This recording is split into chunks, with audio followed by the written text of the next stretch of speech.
Now, the protest against coal mine explosion expansion in Germany has intensified as climate activist Greta Thunberg called for German government to stop the demolition of a village to expand a coal mine in the country.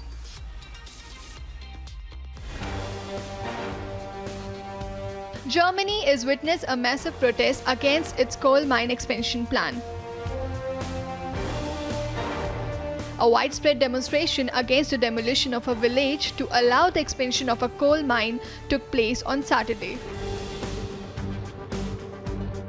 Holding the placards, protesters marched between Kernberg and Holzwiller as police continued the clearance of the village of Lützerath.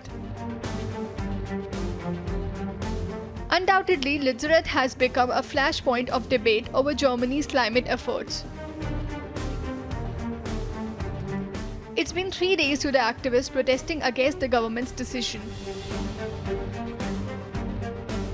But the protest has only intensified, as climate activist Greta Thunberg joined thousands of people demonstrating in persistent rain to protest the clearance and demolition of a village in western Germany.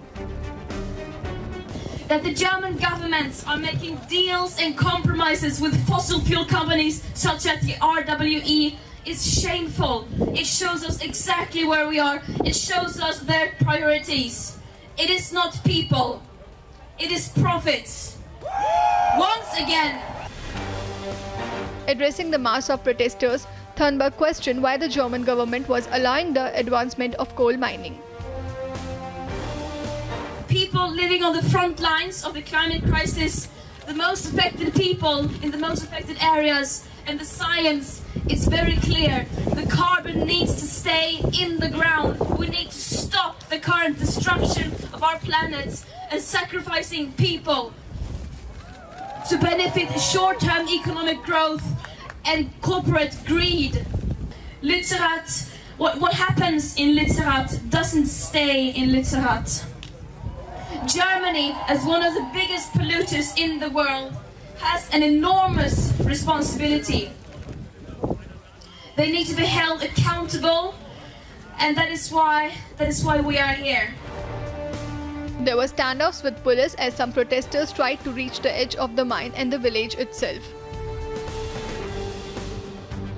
Organizers said that about 35,000 people took part, while police put the figure at up to 10,000. As the demonstration took place, the clearance of Lützerath was well advanced. Environmentalists say bulldozing the village to expand the Garzwiller mine would result in huge amounts of greenhouse gas emissions. But the government and utility company RWE argue the coal is needed to ensure Germany's energy security, due to which the regional and national governments, both of which include the environmentalist Green Party, reached a deal with RWE, allowing it to destroy the abandoned village in return for ending coal use by 2030 rather than 2038. Agency report, Republic TV.